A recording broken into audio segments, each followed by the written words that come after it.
I am Chanchal Kumar. देखिए, आपको आज 10th क्लास का सबसे इम्पोर्टेंट चैप्टर पढ़ाया जाएगा, जिसका नाम है दो चर वाले रैखिक समीकरण युग्म। इस चैप्टर से प्रत्येक साल बोर्ड के लिए आपको क्वेश्चन देता है 10 नंबर का। चलिए हम इसको समझाते हैं, इसको ध्यान से पढ़ना है का ना। चैप्टर का नाम क्या है? दो चर वाले रैखिक समीकरण युग्म। इसका दो गो नाम है, इसको हम युगपत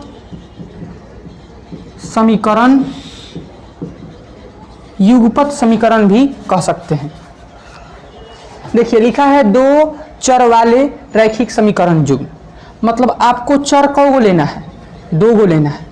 तो आप दो गो चर ले लीजिए, x ले लेंगे और क्या ले लेंगे? y। दो चर हो गया और इसका घात कितना होना चाहिए? 1। रैखिक मतलब क्या होता है कि उसका घात कितना? 1। कितना? 1। ध्यान दीजिए। और समीकरण युग्म का ना मतलब कि दो गो चर का कौ समीकरण लेना है? दो गो। युग्म मतलब क्या होता है? जोड़ा।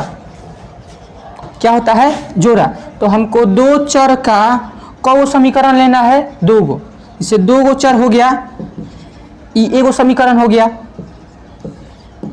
तो समीकरण कौ गो लेना है? दो गो लेना है। कौ लेना है? दो गो। चलिए यहाँ पे आगे a लगा देते हैं, यहाँ पे b, यहाँ पे c, यहाँ पे d लगा देते हैं, यहाँ पे e, यहाँ पे काथी f। तो ये जो आपका दो समीकरण है, इसी दोनों समीकरण को हम कहेंगे दो चर वाले रैखिक समीकरण युग्म। समझ में आया आप लोग को? बोलिए, आया राहुल? हाँ बोलिए। ठीक है। ax plus B Y plus C बराबर 0 और dx plus E Y plus A बराबर 0। इस रूप के समीकरण को दो चर वाले रैखिक समीकरण युग्म कहते हैं, है ना। चाहे इसको ऐसे भी लिख सकते हैं, a1x plus b2 b1y plus c1 बराबर 0। उधर कैमरा में आ रहा है। a2x plus b2y plus c2 बराबर 0। ये भी सही है, ये भी क्या है जी? सही है। दोनों व्यापक रूप है का ना। चलिए इसमें रोकने वाला है, रोकने वाला, रोकिए।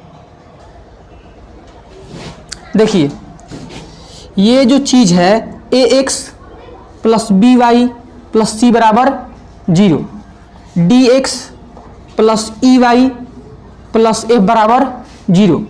ये व्यापक रूप है। क्या है जी? बोलिए। व्यापक रूप है। किस चीज का व्यापक रूप है? दो चर वाले रैखिक समीकरण युग्म का। इस चीज का क्या है? व्यापक रूप है।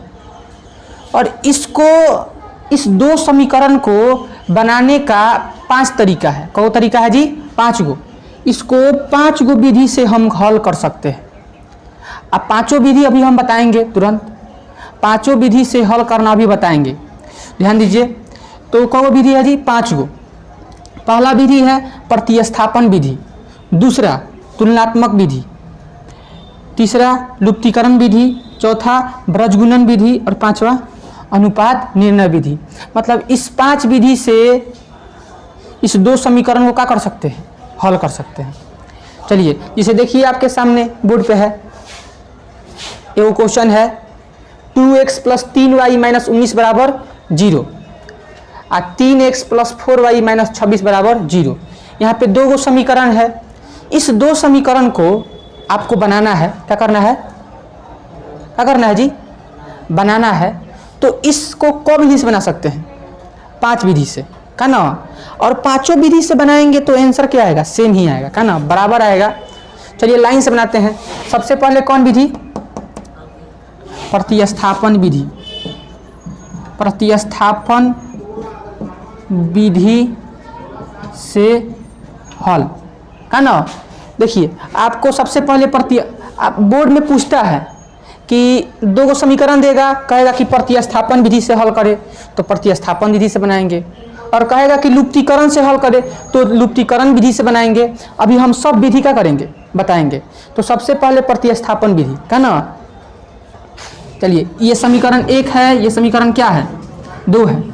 तो देखिए नाम क्या है जी, प्रतिस्थापन विधि। तो प्रतिस्थापन विधि नाम से स्पष्ट है, स्थान परिवर्तन करना। स्थान का करना जी, समीकरण 1 लीजिए, समीकरण 1 लीजिए, 2x + 3y - 19 बराबर 0 का ना, ये समीकरण 1 है ना। इसमें से x का मान निकालिए, x का,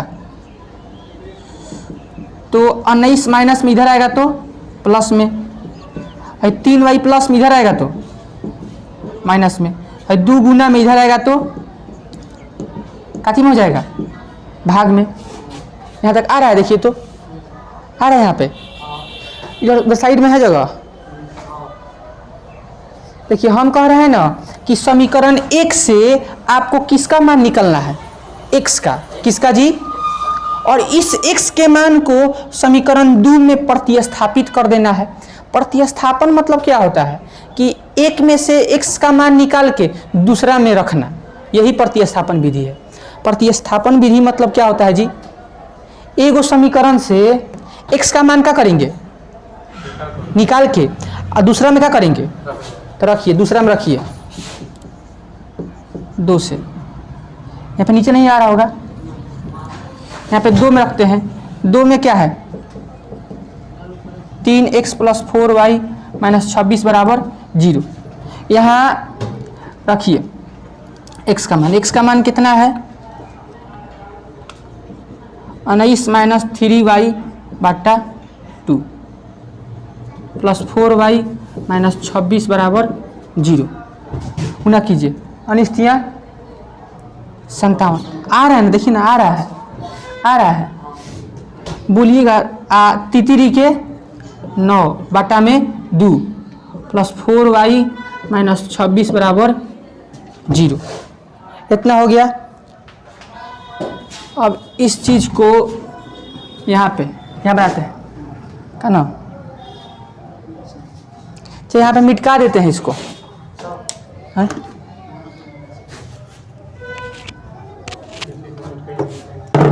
मिटका देते हैं।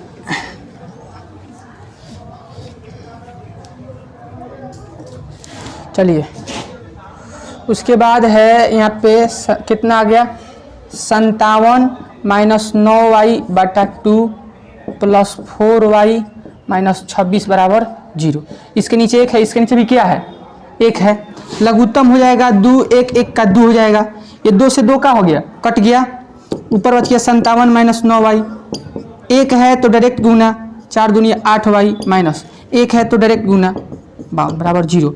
2 में 0 से गुना होगा तो, 57 में से 52 घटेगा तो 5, 9y में से 8 गो y घटेगा तो एगो, 12 का चिन्ह, किसका चिन्ह जी, 12 अंक का, 2 में 0 से गुना होगा तो 0, y माइनस में इधर आएगा तो प्लस में, तो y का मान कितना हो गया, और y का मान जो भी मान निकलता है उस मान को हम क्या कर देते हैं, 1 में रख देते हैं। क्या करते हैं जी, तो पुट इन 1, रखिए 1 में। 1 क्या है, 2x + 3y - 19 बराबर 0, तो 2x + 3 गुने 5 - 19 बराबर 0, तो 2x आई कितना हो जाएगा, 15 - 19 बराबर 0, तो 2x आई घटेगा तो, 15 में से 19 घटेगा तो -4 बराबर 0, तो 2x बराबर 4, 2 दूनी के 4। x का मान कितना आ गया, 2, x का मान कितना आ गया जी, आ रहा है ना। चलिए तो देखिए सबसे पहले क्या करना है, समीकरण 1 लेना है, उससे x का मान निकाल के समीकरण 2 में क्या कर देना है, रख देना है, और जो भी मान निकलेगा उसको फिर कहाँ रखना है, 1 में। तो आपका x का मान हो गया 2, y का मान कितना हो गया 5, यही का हो गया आंसर। ठीक कर दीजिए, स्टॉप कर दीजिए पूरा, बीच में